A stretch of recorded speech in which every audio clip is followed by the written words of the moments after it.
Modern medicine is perhaps one, if not the most important things in our lives. It is also something that has seen astronomical amounts of change since the 1900s.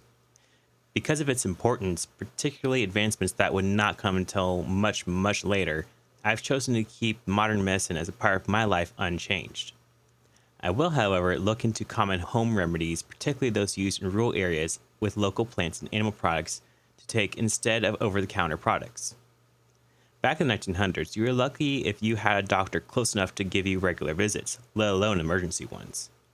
I have read stories where small villages would have one woman designated as the village midwife, and you were lucky if she had any prior medical training or access to medical textbooks. These women were often chosen because of previous experience with birth itself and had on the job training of sorts. They were also often underpaid or paid only what the family could afford, be that actual money or a basket of produce. In small villages, especially back then, helping each other out regardless of pay was how you survived.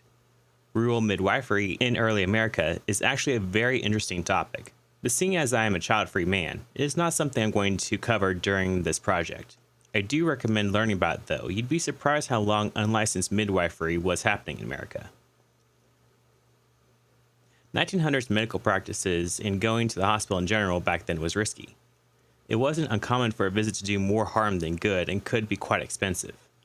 Medical insurance, for better or for worse, was not available back then, so all visits to the doctor or to the hospital were completely out of pocket. Many people relied on the kinds of home remedies that were passed down to them by their parents. I myself grew up with many home remedies, mostly for sore throats and bug bites.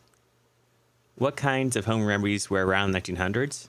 There were plenty, each helping or hindering to various degrees.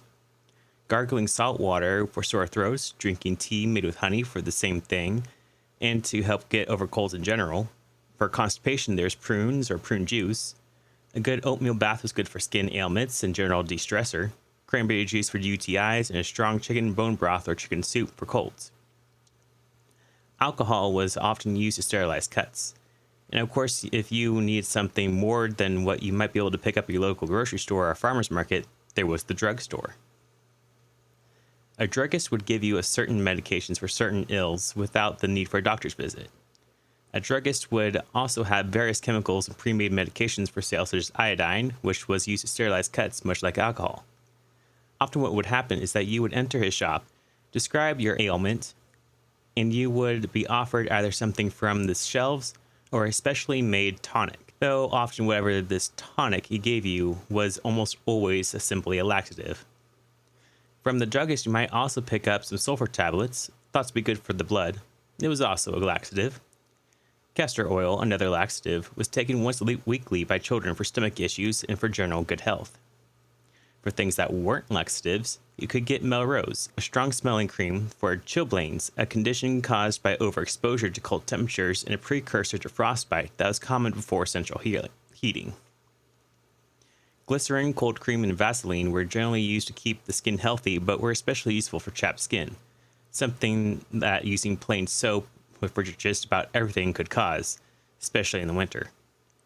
Cocaine was also a popular cure-all, but I won't be using that along with most of the tonics or whatnot that the druggist might recommend. I will, however, be including a few herbal remedies in my medicine cabinet. If your closest town didn't have a druggist, or you couldn't make the trip, you could always try out your garden or seasoning cabinet for some herbal remedies. Applied either through making a salve or a paste and rubbing on the skin, or boiling to make a tea to drink, many local herbs found their way into the average person's pantries and hung to dry on their walls. Garlic was often made into a paste and eaten for coughs and colds, or applied to the feet for soreness and aches. Dandelion tea was used to help ease digestion issues and as a general immune booster. Mint was used for the same, but was also thought to relieve aches if applied to the skin and repel fleas.